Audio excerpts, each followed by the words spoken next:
Welcome, everyone, to An Author a Day Live, an effort to support writers in need through book sales, author portrait print sales, and donations to the Authors League Fund. Each morning, a new author portrait will be published at beowulfsheehan.com/anauthораday and at and at instagram.com/beowulfsheehan with links to purchase that author's works. 100% of proceeds will support the Authors League Fund. Since 1917, the fund has helped professional writers in dire financial need. There will come a time when we will need to reflect upon, heal, and progress from this challenge of our time. Writers will meet that need then.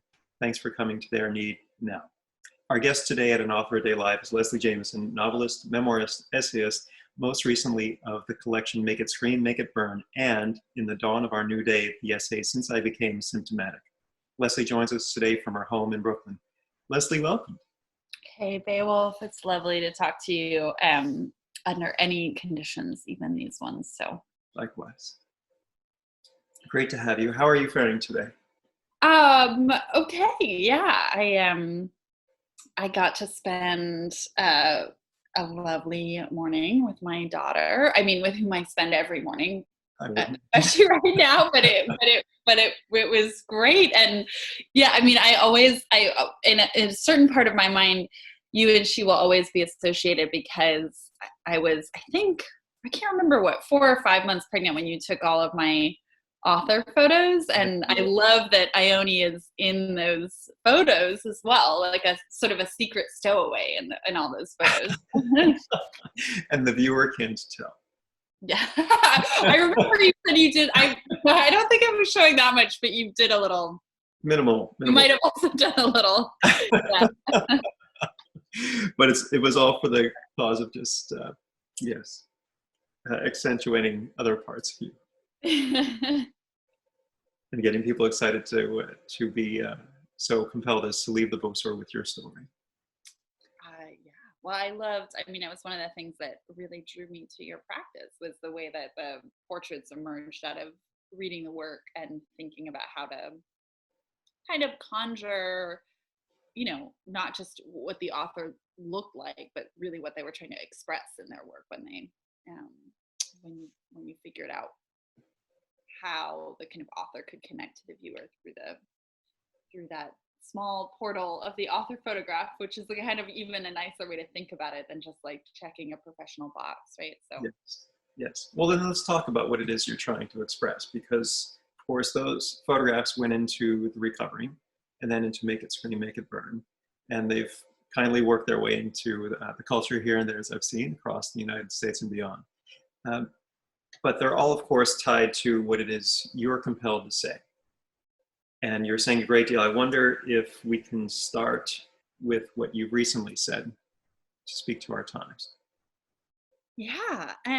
So I thought maybe one way to start would be to read. I was part of this series that the New York Review of Books put together.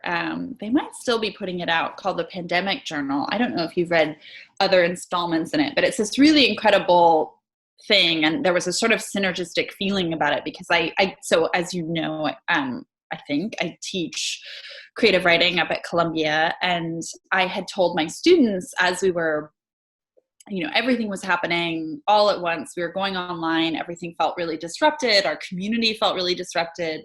And I wanted to encourage my students to not totally lose themselves as writers, because actually what they were going through was something so not singular because we're all going through it, but singular in a sort of temporal sense. Like we'd never been through anything like it before. So I encouraged them. I said, just keep a pandemic diary.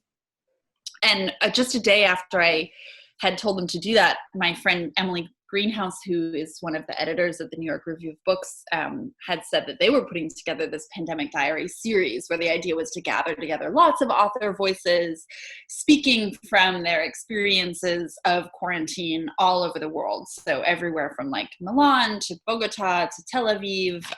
Brooklyn is overrepresented, but it's not the only place represented. And so when I got sick, sort of on the tail end of my sickness, I had about an hour where I was lucid enough to write, and I you work with us, so you know how we are. Writing is a kind of survival. Like, it's not at the tippy top of the pyramid of needs. It's like, it is the pyramid of needs. So anyway, writing was something I felt really compelled to do, even when I was like still pretty ill. So I thought I would just read a version of that pandemic diary, because it's kind of our time as well. So Brooklyn, New York, March 26th. The only person I've touched in a week is my 2-year-old daughter.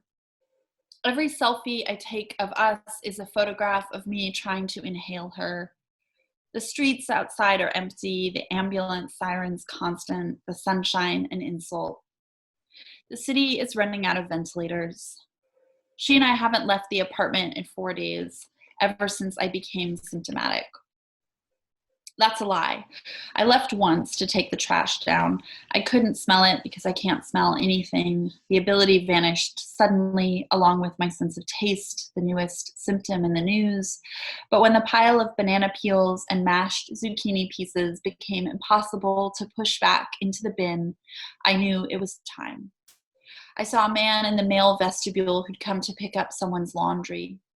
When he pulled the mask from his mouth to speak, I shrank away. I'm sure he thought I was afraid of what I'd get from him, when really I was afraid of what he'd get from me. The virus. Its sinewy, intimate name. What does it feel like in my body today?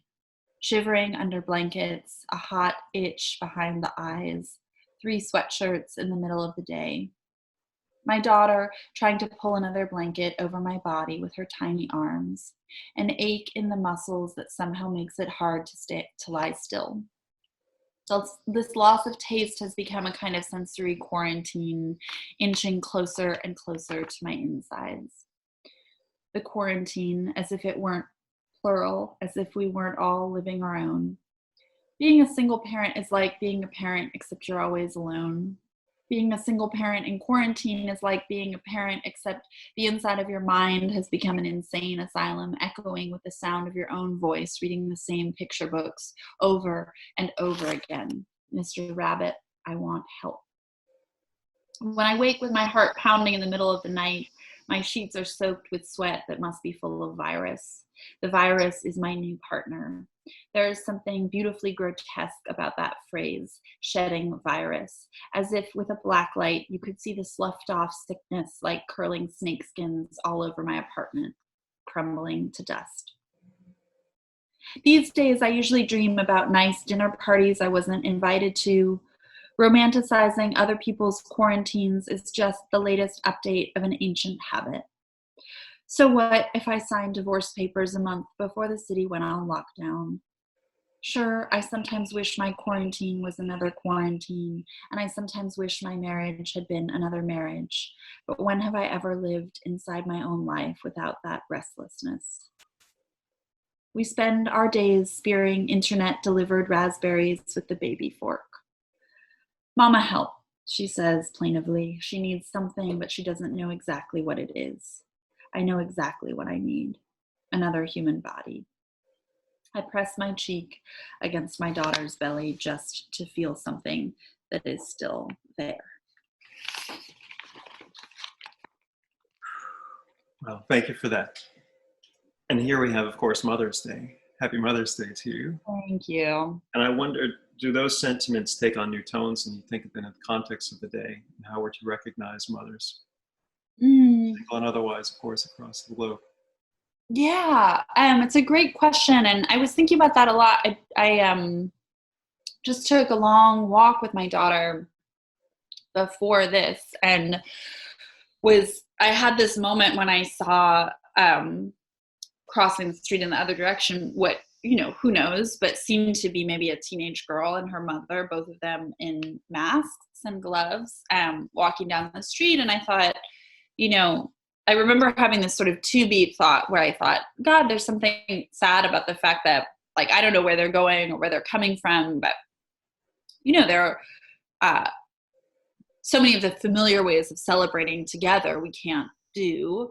But in a way, like, the core of this is not only still here, right? Just to be with your mother, or to like, I talked to my mother first thing this morning and I'll talk to her again tonight. And she and my daughter have FaceTime every single day of this quarantine, and that there's something about the ways in which certain things getting taken away during this time. And I say that fully knowing that like different people have different levels of things that are taken away, and some people have their lives taken away and some people have the lives of their loved ones taken away. And there's something really redemptive about that, but that there's something about the ways in which a lot of our lives through quarantine have been reduced to these essential bonds that actually felt like, rather than Mother's Day being obstructed for that anonymous mother and teenage daughter on the street, I was like, this is the core of what this day means, you know, before it was sort of whatever, hijacked as like a Hallmark invention or, you know, funding for florists or something. It's like just to be together in this way. And so I think there was something about those 2 weeks of total isolation where it was just me and my daughter in a very small apartment, 24 hours a day, day after day after day, that did feel like the essence of motherhood, that you show up in moments of love and moments of bliss and moments of feeling like, actually, I can't show up, and there you are anyway. You know, there was something about the kind of absoluteness of it and the deep tenderness of it that that does feel very much of this day to me. Well, as you wrote, to some extent, we're stripped down to the essentials of what we have. And what we have, hopefully, are, of course, food, clothing, shelter, and each other on some level. And you finished the essay speaking about her body, your daughter's body, and yours. You're very fortunate that you're able to share this new space with another human being, one who you love, one who is part of you. Absolutely. I mean, I think that, yeah, when you were saying that, I was thinking about one of the ways that I have found to stay connected with other people in this time. And I would be curious what some of those ways are for you as well. I mean, maybe this series that you're hosting is one of them, but I've been pretty fascinated by the ways that people have found to kind of reach out and create different kinds of tin can radios. But one of them for me is I'm in a group that exchanges gratitude lists each day. And these are not gratitude lists that are on the order of like Pollyanna sort of rattling through all the amazing things in her life. I love my job and I love, like, you know, kind of trying to redeem every shitty thing into some kind of photoshopped excellence. It's not of that nature. It's really about trying to, nor is it the sort of box checking ways that you can say, I'm grateful for my job and my home, and kind of intellectually mean those things, but not actually really feel connected to that feeling of gratitude. These gratitude lists are more about checking in with that visceral feeling of, like, where was there a moment when I felt that kind of electric surge through me of like, I am lucky to have this, whether it's like my daughter's body beside me in her little high chair, or whether it's like a banana and peanut butter when I can like finally taste it again after 3 weeks, or whether it's like a bath at the end of a long day, or whether it's like, you know, my pregnant best friend's swollen cankles on FaceTime, you know, like whatever those moments are where you feel like, oh, like you know, this is a gift. And I find sometimes it's useful to try to locate those moments in the body and in sensory perception, because it feels more authentic and specific and real that way, and not like, I know I should feel this certain thing, so I'm going to say that I feel it, which is all a long way of saying I'm incredibly grateful to have my daughter. And I think one of the things quarantine can sort of tempt us into is becoming so aware of the ways things are difficult for us, or whatever it is that feels lost to us is so loud, that absence is so loud that it can be easier to forget what's still there, and easy to forget maybe the ways in which other people's lives are hard in different ways, right? Like people without partners think if only I had a partner. People with partners think God, if only this other person were in this space with me. No, that's how all people are. So, but just that there are many ways to be lonely, and many ways things can be difficult, and we sort of rise to the occasion of our better selves when we can remember that plurality. Yes. Well, one thing that you've made in your life's work through writing, of course, is being open with who you are and everything that's been a challenge to you and a triumph to you.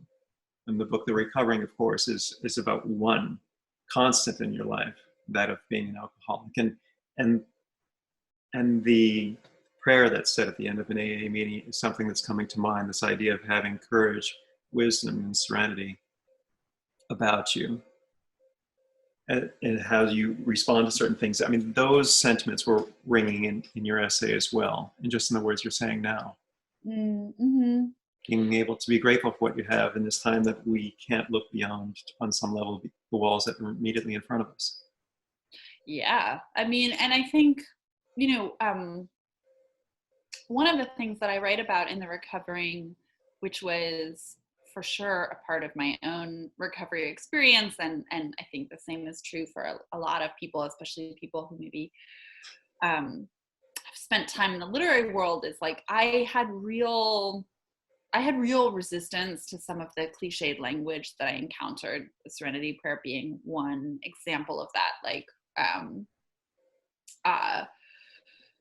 God grant me the serenity to accept the things I cannot change, the courage to change the things I can, and the wisdom to know the difference. The first, I don't know what, first 100 times I heard that, the stubborn, petulant toddler inside of me, and I truly am so much more of a stubborn and petulant toddler than my actual toddler, who isn't really stubborn or petulant at all, as if she knows there's only room for one of that in our home. But yeah, it seems simple and reductive, and basically the longer that I've lived with the language of recovery and with the idea of cliches and what they can do, the more I've really come to feel that these like simple statements hold so many layers of meaning inside of them that kind of can only become manifest as the cliche is like applied to each new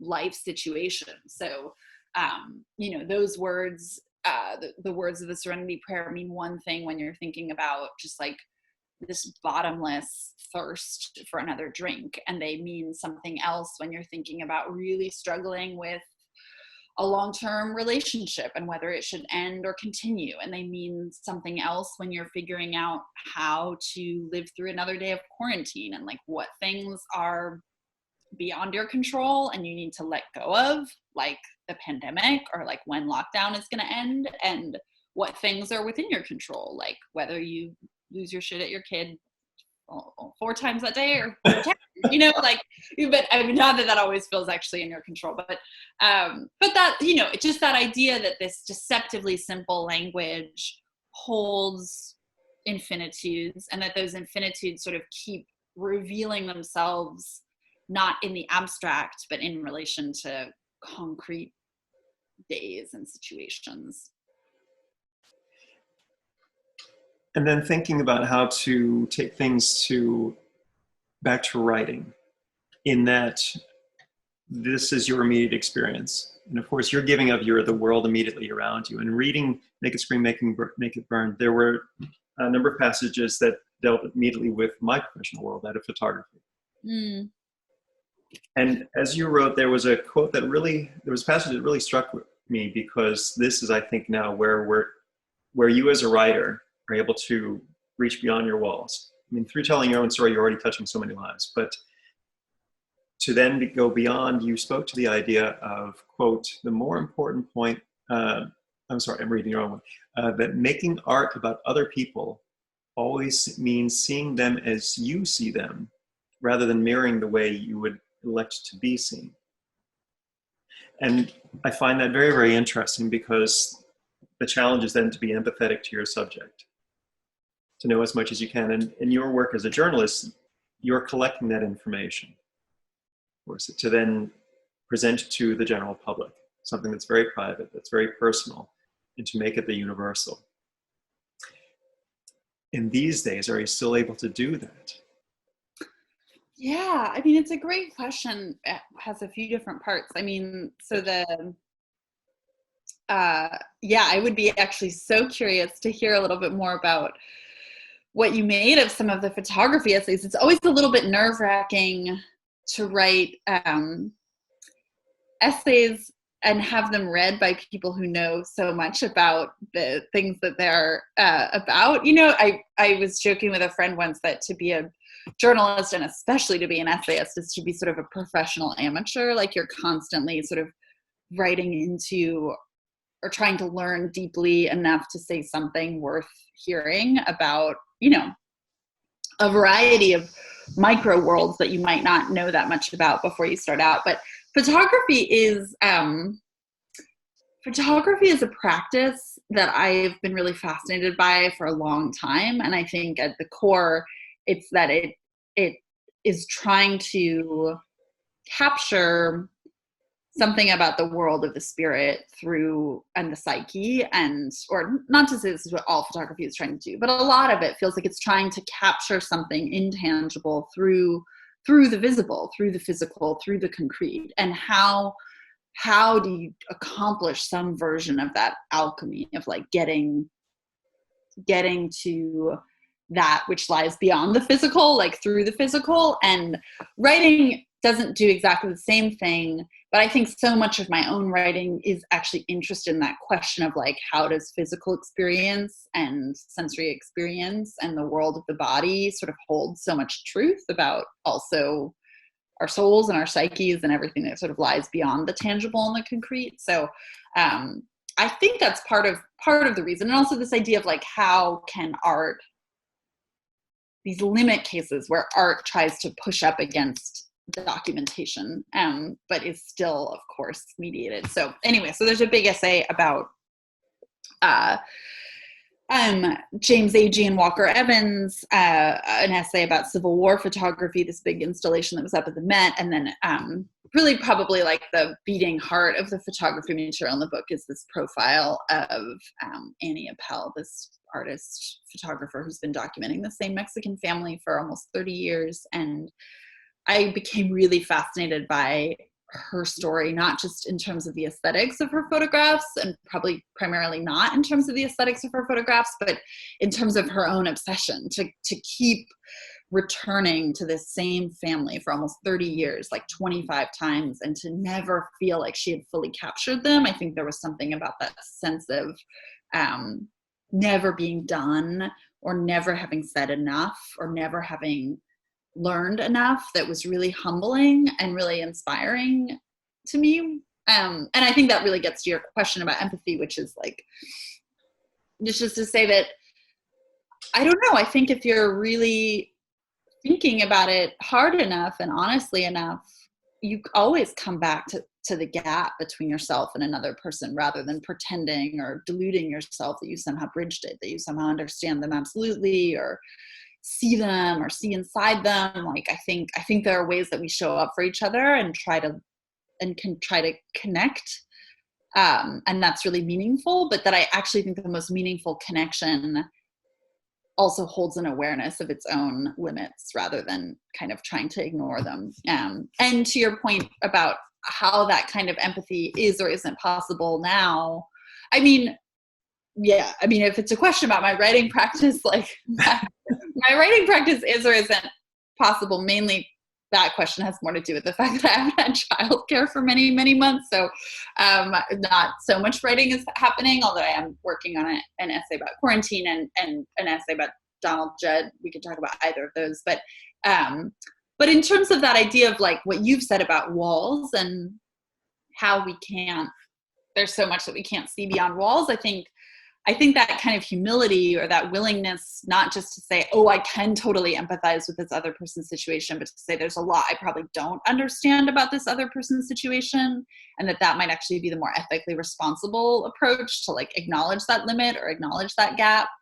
that seems deeply applicable to me, to quarantine. Not that we shouldn't keep trying to find ways around or across all these barriers between us, but that it also feels important sometimes to acknowledge, like, I don't completely know what this experience is like for you.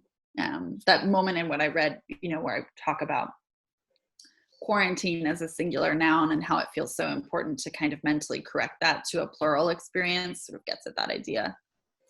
Yes, I chatted with my mother this morning, and in speaking with her came up the notion of where the apostrophe should go on Mother's Day.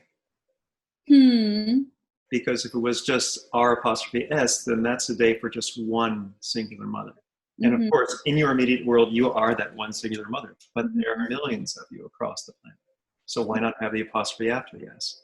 Yeah, that's a great point. And so many, I think that grammatical point, as like any good grammar nerd, I think, as with so many grammatical Yes. points, gets it so much more, which is like, I mean, so many people, it's like, for me, Mother's Day is like,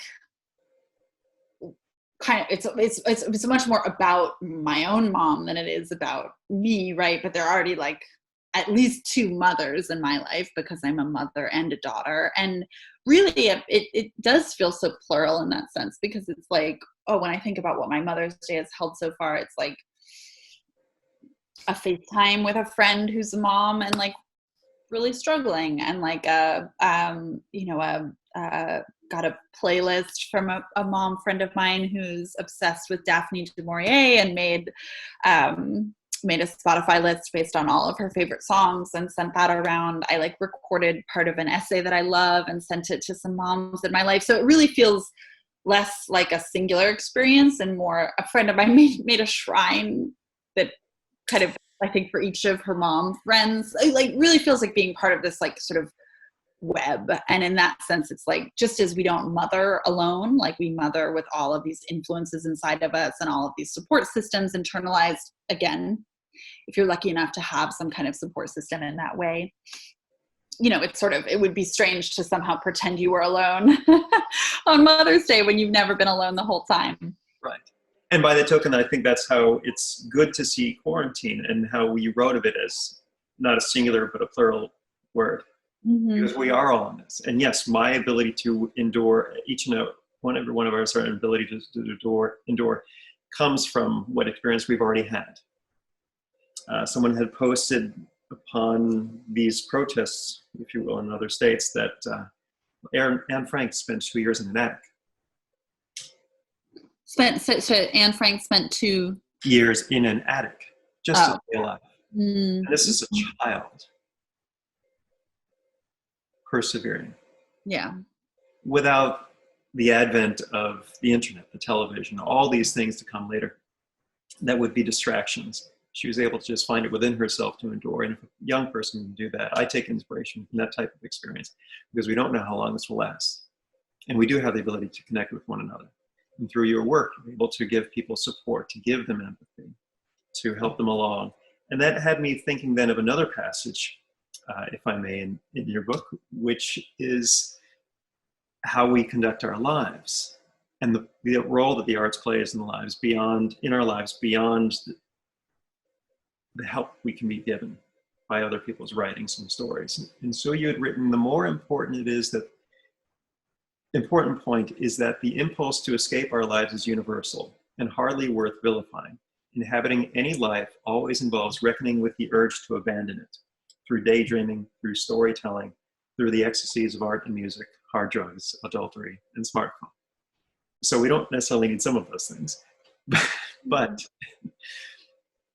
you're also giving people a release, another view to life beyond what they see right in front of them by way of writing. I wonder if you could speak to a little bit of how you're then able to daydream through literature in these times. Yeah, I mean, I think so. The essay that you read from is about just maybe assuming that a few of the other folks here haven't necessarily read the whole book, but the essay is, and it's been weird. It's been weird actually. A lot of people have been referencing this essay in the last couple months, even though it was written years ago. But It was about Second Life, this online platform that kind of hit its peak in 2007, and was essentially sort of a complicated story, but really ultimately like displaced by other forms of social media like Facebook and Twitter and Instagram, all the ways that we sort of shape ourselves for the internet and to live on the internet. But Second Life really imagined this world where we would meet each other in disembodied forms and have the forms instead of these digital avatars that we could create. And that essentially it would be a place where you could make a life that didn't necessarily look anything like the life that you had in the real world. And that could mean your body could look different, your relationships could look different, your home could look different, your days could look different.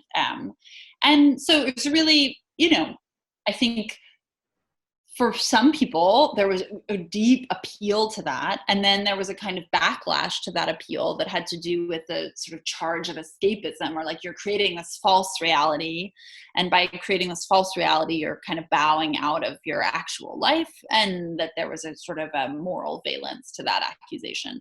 And part of what I ended up coming to was like, that we don't live in this binary where you're either inhabiting your life or wanting to leave your life. That like, just as every relationship holds multiple emotional tones, every day of our lives holds multiple emotional tones, like what it means to inhabit your own life can include lots of things. It can include feeling grateful. It can include feeling resentful. It can include feeling joy. It can include feeling anger. It can include feeling the desire sometimes to get out and to escape. And, that desire to get out doesn't have to be seen as the opposite of, living, or the opposite even of being present in your own life. We could just hold it as sort of part of the experience. And that maybe, I love the idea of this one couple that I interviewed. They had 2 sons who had very extreme autism. That meant they really needed kind of constant care.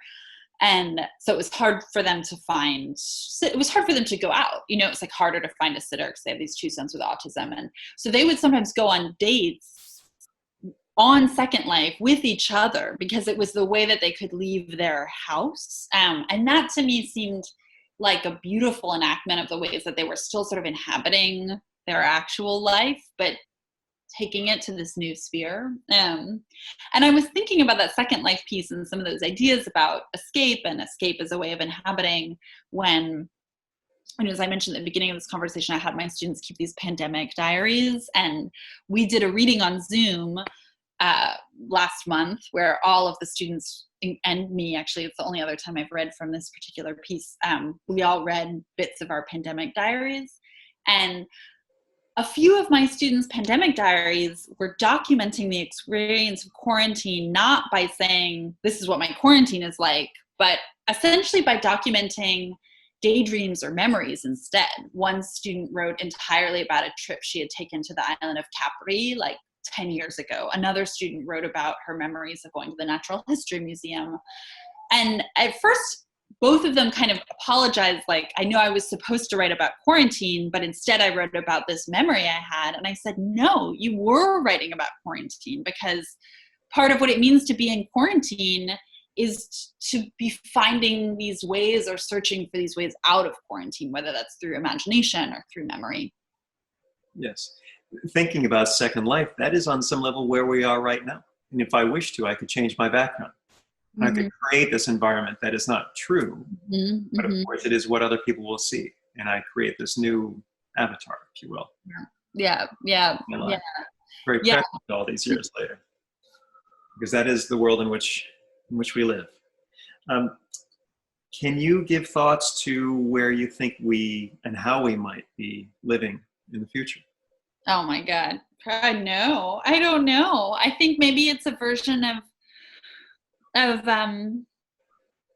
what I was saying earlier. Well, maybe it connects to a couple moments in our conversation. One about the serenity prayer and sort of trying to touch base with not just what you can't control, but what you can't foresee, and how sometimes that feels truer than trying to predict, like letting go of the predictions. But also maybe that idea of the kind of humility that I think is built into morally responsible empathy, like this is the limits of what I can know of another person. I think I feel that towards the future, short term, middle term, and long term right now. Like just that there's a kind of necessary humility that's maybe getting beaten into all of us. Like, how can we know? But it's not just an abstract feeling, right? It's like I feel, and I'm sure you feel, and I'm sure everybody feels like when they leave their homes, like, you know, yesterday I took a long walk through Gowanus, and, you know, just passing by all these small businesses, like a small bakery, like a drum shop, like where they have drum lessons, like you know, a little ice cream maker, like a tire shop, like a casket maker. Like it literally felt like I have no idea which of these businesses will ever come back, you know, and that's just one physical manifestation of that sort of uncertainty. I do think that maybe in a slightly more optimistic way, like there are certain things that hopefully can come from the ways that we've been forced to rely on digital connection that of course we can carry with us into the era that hopefully eventually comes when we can physically be together again. So my own family, my immediate family, my brothers, my parents, and I do a Zoom call every week, which is not anything we've ever done. Like, but, and it's beautiful. Like, it's lovely. Like, all the kids are crazy and muting each other and giving everybody crazy names and backgrounds, and the whole, it just feels like it's like digital pandemonium, but it's amazing. And, you know, I hope we keep doing that. Like, I do recovery meetings on Zoom, which is actually, they're just quite different than in person. And I miss some things about in person, but there are other things that are like even more beautiful in a certain way. There's a weird intimacy to being in people's homes. I feel that actually with Zoom calls with friends, with students. I've been doing a Zoom call with my childhood friends, which just has not happened in 20 years, you know? So I think, again, when a lot is stripped away, you reach for what's possible. And then sometimes you discover that thing you reached for last, it was actually essential in this way that you hadn't understood. So maybe there's a way that we can carry some of that digital connectivity forward, not as a substitute for what it means for bodies to be in a room together, which is never going to not be necessary, but as an addition. Yes. I've certainly given thought to what it must be like for people in prison, all through the history of that system, for people to be confined solitarily or minimally with one other human being with whom there was no association otherwise prior to that experience. And to not have access to literature, to entertainment, to food of one's choosing. Oh, I feel like doing this. Someone in prison can't have that experience. The person is alone, the person is confined, and we have some degree of that, a very, very small degree of that now. If that helps us build empathy for the people who endure that, perhaps we can go on to be a little bit kinder to our fellow human beings with crimes. Yeah, and endure it with so much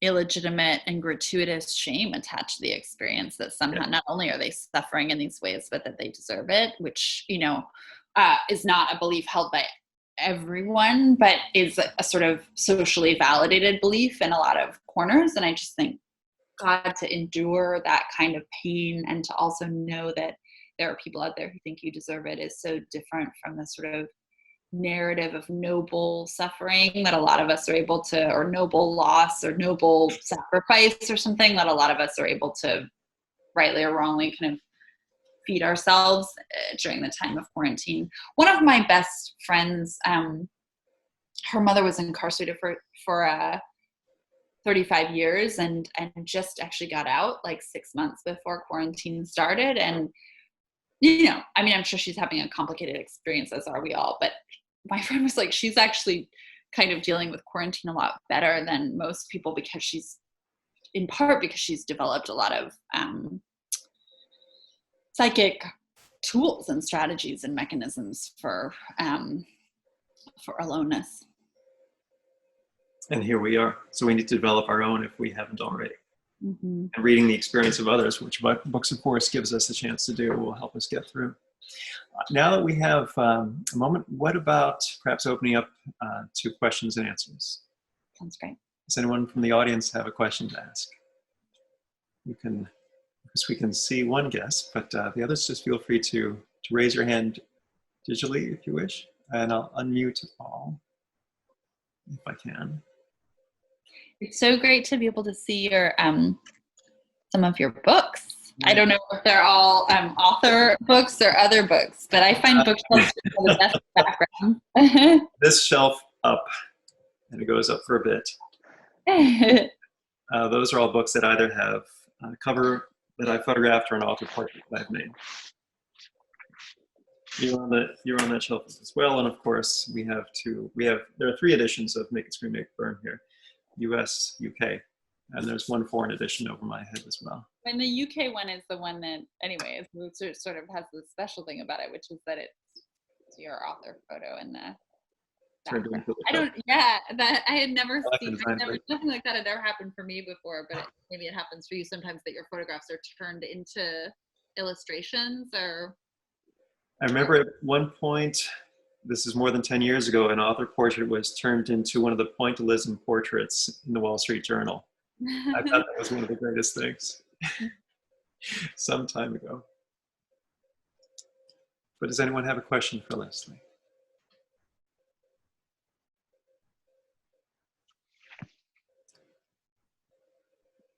Yes, Meredith. Hi, I'm Meredith. I'm totally gonna butcher the quote, even though I have the book sitting right here with me. I didn't bother to actually go back to the actual page. It's not really a question, but more of a thank you. There's a phrase that you have in there that is like, here comes the butchering. Never assume the contours of someone else's heart. That I think about that daily, and particularly in the conversation that you guys were just having about empathy. I just wanted to thank you for that. First of all, thank you for saying that. Second of all, I don't think you butchered it at all. It seems right on, certainly in spirit, if not exact wording. And I think, I would be so curious, not that you have to share at all, but I'm always curious to know about how, because it's like I write certain lines and I have no idea all the things that they'll come to mean in the context of other people's lives. So whenever I hear like that sentiment, and I've never heard it about that particular line before, which makes it all the more meaningful, but that even just the idea that like those words meant something, they apply to these like particular moments, or they come to you in like particular moments of your own experience, is just totally beautiful to me and meaningful. And so thank you. Thank you, Meredith. Does anyone else have a question for Leslie?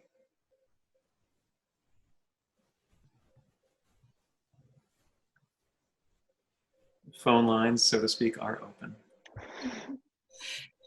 Can I ask you a question, Beowulf? Well, yes, not just the point. I'm so anybody should interrupt me at any moment with a question or a thought or anything.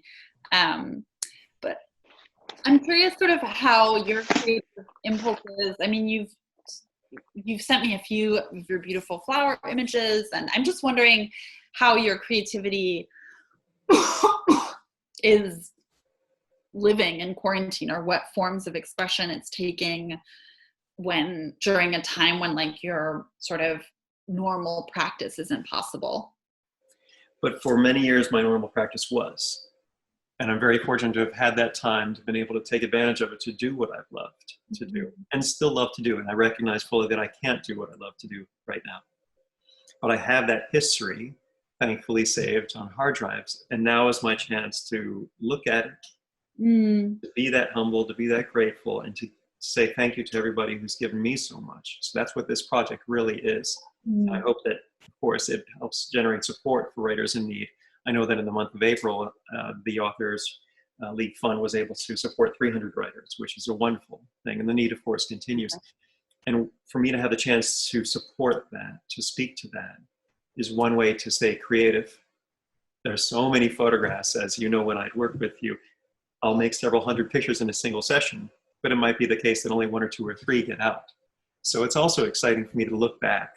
You know, nostalgia is part of the human condition, and it's a lovely thing at times, and we shouldn't dwell on it too long, but I have an element of that every time I go back to a photo shoot and pull a picture for the author a day project. But that's my past. And of course, I'm alive today, and I hope to be alive tomorrow. And in my present and future, in the short term, recognizing I can't do what I love to do, I'm finding a new way to create, because I can be around objects. And I've never been a still life photographer, but there's beauty in objects, be they made by man or by nature. And among the most beautiful gifts we have from Mother Nature, of course, are flowers. So I'm photographing flowers, and I'm learning what still life photography is like. And it's a chance to grow and to do so within the limits of my own home. Still have all the lighting tools, still have all the cameras and lenses. So there's a chance to see things anew and differently. And when we are so fortunate as to have this experience behind us, perhaps, hopefully, I'll be that much stronger. And I can imbue what I've learned then into the time I work again with real people. Yeah. Can't wait. It's really, I love that idea of like working with what's at hand, both thinking about your history as the sort of infinitude that's still available to you. And of course you have taken so many beautiful images over the years. And so that also just seems true. But also that sense of sort of trying to open up everything that's right around you. And a friend of mine who's a poet, a really amazing poet, who lives just a few blocks away, but now, of course, it feels much further. But she and I have been doing this thing during quarantine of recording voice memos for each other that we call object lessons, where in each voice memo, one of us chooses an object in our home and sort of tells the story of that object. So she did one for her unreturned library books, and she did another one for the pair of orange earrings that she was wearing when her son was born. I did one for this collection of dried flowers that an artist in Ithaca gave me in the spring after her own divorce. And just that idea that every object has a story, and that when we can't move through the world, we could tell the stories of what's right around us. Is you're doing a version of that with the flowers as well, and it's really beautiful. And every object, however inhuman, of course, is tied to a human being. It's been given to us. It was purchased from another person, whatever the case may be. Maybe there's another. There is. So let's say hello to Ingrid. Hi. I think I read or heard in an interview that you are really into archives. What is the archive you're looking forward to once all the archives are open again? Like, oh my God, great question. I am into archives. You heard right. I really have a lot of my own creative work has responded to archives, and I just taught in the fall a course for my grad students that involved thinking about how creative writing can respond to archives, but also we visited 6 different archives around New York City, everything from like the Morgan Library to the Schomburg Center. And one of those archives we visited is one of my favorite archives in the city, and it's probably the one I'm most excited to go back to answer your question, which is the archives at the New York Academy of Medicine. And so they're medical archives, and so they include some of what you might expect. Journals kept by doctors, including, elaborate illustrations, case studies of experiences with patients. There are case books from the New York Women's and Children's Hospital from the turn of the century that sort of document in real detail, like a series of births and all of their complications. And you sort of talk about objects holding traces of human contact. It was actually, that idea was like a perfect segue to that question, because I think that's part of what really moves me about archives is this idea that you're encountering these physical objects that hold such powerful human traces in them. But one of the things I was struck by is the medical archives also include all kinds of things that I never would have expected, old recipe books in which like recipes for sort of cakes are living alongside recipes for what kind of tonic to drink after you have a miscarriage or something. This idea of like sort of bringing together all the elements of the physical world to take care of the body, whether that means like food or healing, how those things were not maybe seen in such separate categories as they are today. Yeah, I always, when I go there, I always feel like I am surprised and moved by some record of how we've tried to understand what it means to be human and like what it means in particular to like live inside a body, how we've tried to map the body, diagram the body, imagine the inside of the body, figure out how to fix the body when it's broken. Like the records of those human attempts are just really fascinating and quite emotional to me as well. Are you an archive fan as well? Yes, I am. What is your favorite archive? I think I like letters and correspondence the most. It's so like delightful to kind of read along all those really weird, or not weird, I would say, but like ancient diary entries of like some farm girl in the 1800s, or I don't know. They're really cool to me. Yeah. There's a book that you might like called can also type it in the chat function called August 9th Fog by this writer and poet named Catherine Scanlon, and essentially like about 10 years ago she found a diary at an estate sale, and it was a kind of the diary of a farming wife from a few decades ago, and a lot of it was sort of accounts of the weather would live alongside accounts of like her husband's illness, like things of all levels of seriousness were sort of all intertwined as they are in life. And she basically took this like long, very layered diary and did a kind of erasure poetry with it, where she turned it into these like very small whittled fragments that are just like incredibly powerful and moving. But if you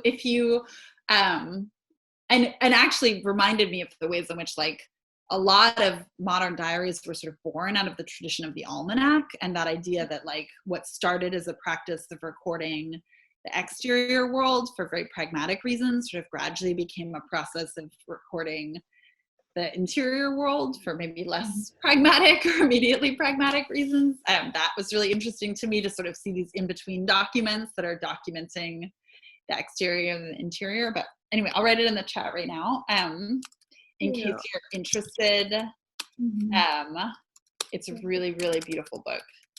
And in turn, I think you'd really like the issue of Latham's Quarterly that's called States of Mind. I think it came out the winter 2 years ago, but there's this one particular piece by this brain surgeon who wrote about surgery maybe like, and it was like in Vienna in the 1800s, and it was I remembered really liking it. But the entire issue is cool, so. States of Mind. All right, I will look for it. Thank you. Thank you so much, Ingrid. I actually can contribute to that thought a little bit. So I had the pleasure back in 2011 and 12 of photographing the New York Public Library's archive.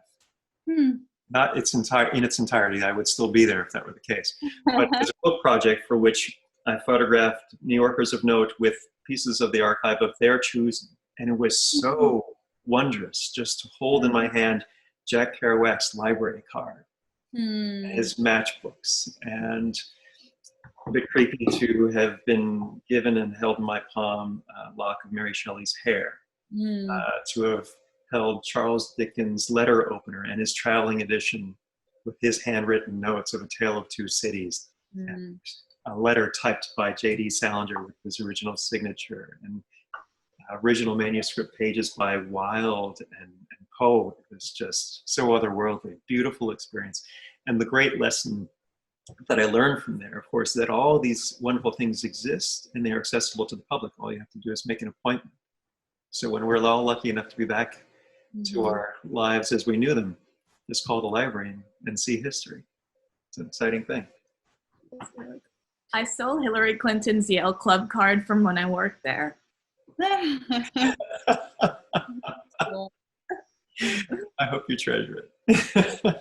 Yeah, it's in my it's here somewhere. But yeah, that was That's great. That's great. Well, thanks. Wait, you still have it? Yes, I do. You want to see it? I mean, only if it's immediately accessible. But I love that you took. Did they know that you took it? I saw it on my desk because I'm the new girl, so they gave me like the back desk. And I saw it on my desk, and I just kind of took it and never told them.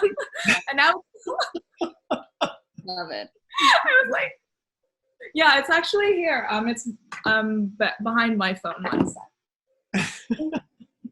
I love to Beowulf thinking about how your process is. I'm trying to imagine your process as a photographer taking because you were taking photographs of writers with items from the archives of their choosing.